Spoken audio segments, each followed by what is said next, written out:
When the Sony PlayStation 2 was released around the world, it heralded an era of games, some experimental, that utilised the full breadth of the hardware's ability to produce fully realised 3D. My first game on the console was Final Fantasy X, of which the demo brought me much joy. Playing through Besaid Island completely blew my teenage brain. Another such title that I had always wanted to play, and never got the chance to, was ICO. I can't recall exactly when the game came across my radar, but I do remember endlessly listening to You Were There from the OST, dreaming wistfully of a romantic future. Though it wasn't until recently that I finally got around to playing the game, did it meet the expectations that I had conjured in my mind all that time ago? Let's find out. Produced by Team ICO from Sony's very own studio, the game is the embodiment of Fumito Ueda's passion to produce a unique title. Released for the Sony PlayStation 2 in Japan and NA in 2001, it came to PAL regions in early 2002. ICO puts us in the shoes of the titular ICO, a horned boy who is shunned for his very existence and thus prepared for sacrifice in an old abandoned castle by being shackled inside a stone casket. Though fate would save this particular boy, of whom all others of his species were carelessly cast aside. After a vigorous struggle against his constraints, the aged stone foundations beneath his tomb crumble, allowing ICO to escape from his imprisonment. Thrown to the floor below, knocked out cold, he has a vision of climbing a stormy tower that holds a caged shadow that copulates into the figure of a girl.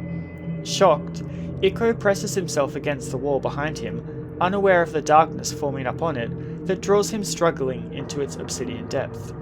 The entire story of ICO is told through very limited dialogue, which is also incomprehensible, and thus, like art, is open to individual interpretation.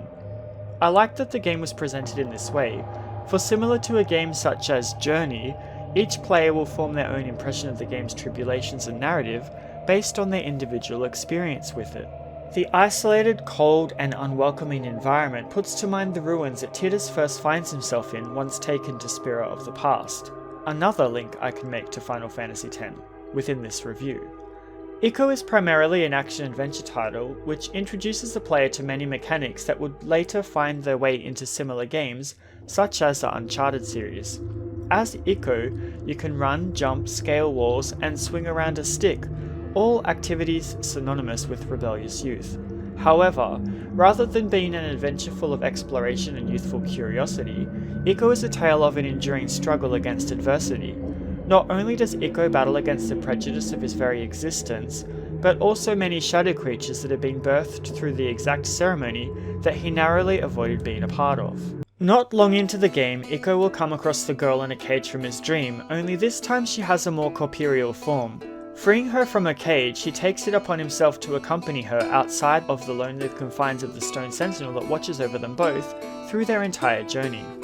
As Yorda appears to be helpless to defend herself, especially against the shadow creatures, it becomes ICO's duty to protect her, staving them off whenever they appear, and saving her should she be drawn into one of their portals. Though ICO is practically invulnerable, the game can end prematurely in one of two ways. ICO falling to his death by jumping from too high a position, or Yorda being drawn completely into a portal of darkness. As the player, it is up to you to navigate ICO through the various hazards that the castle presents, protecting Yorda along the way. When travelling with her, you can press R1 to call her to your position, or grab her hand if you happen to be in close proximity. It puts to mind the awkward running scene of Kurt and Blaine in Glee, and even more so, look who's in the reject bin. It's the raggy dolls. Raggy dolls. Dolls like you and me. Raggy dolls. Raggy dolls. Made imperfectly. Majority of the game involves accompanying Yorda through the castle ruins and solving puzzles that will allow her to join ICO in the same place. For example, while ICO is dexterous, able to scale walls and shimmy across pipes, Yorda is not quite as agile, often having to rely on a helping hand from ICO to pull her up a ledge that is just slightly too high, or by pulling a switch that will change the dynamics of the castle, allowing her to cross a newly created platform. Don't get any ideas of running off and leaving her to die though. Yorda is a necessity for being able to navigate some parts of the castle, as well as opening certain doors. Also, leave her alone for too long and a shadow will come and take her away.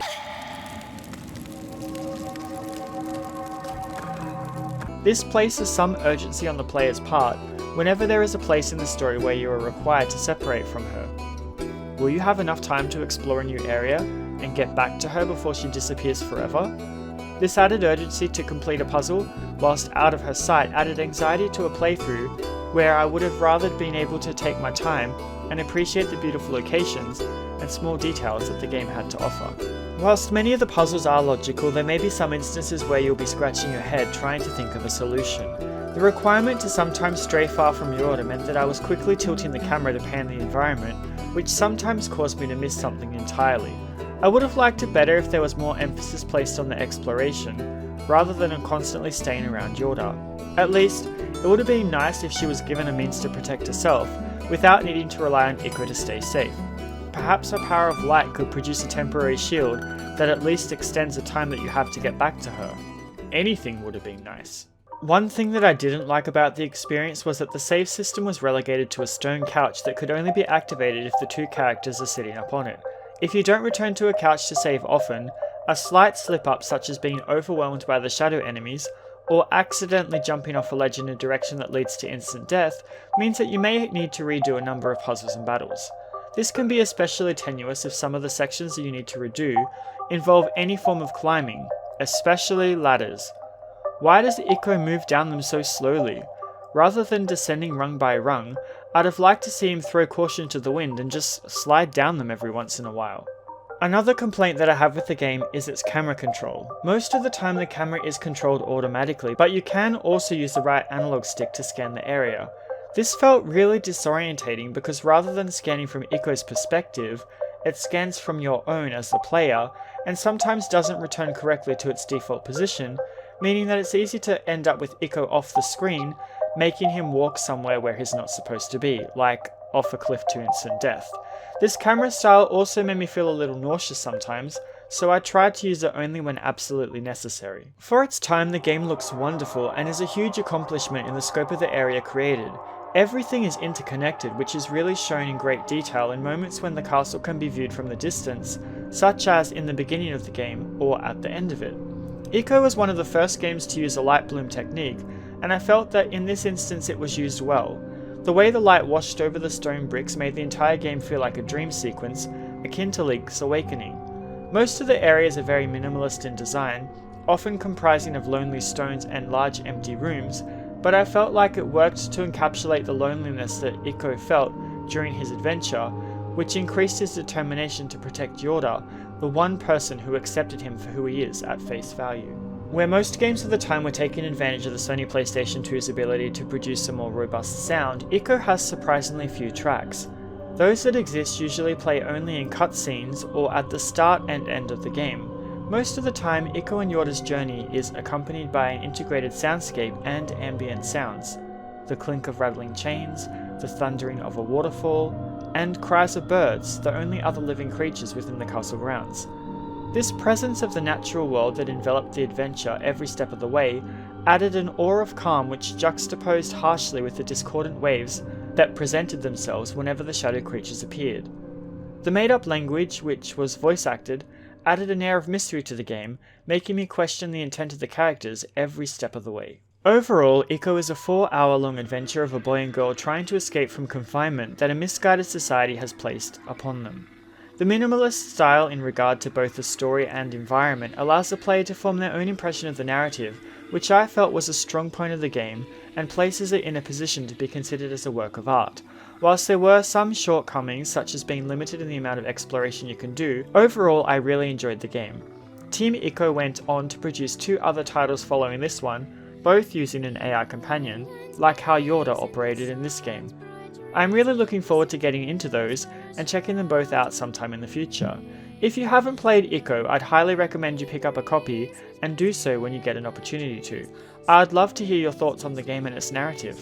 By the way, game as art is a common argument made between gamers and scholars. On both sides, some people are for and against this classification. What are your thoughts on this topic? Let me know in the comments. This has been Venoir with a review of ICO for the Sony PlayStation 2. As always, thanks for taking time out of your day to watch my video. If you enjoyed it, please like and subscribe as it helps me out immensely. Thanks again, and I look forward to seeing you all again next time. Bye bye for now.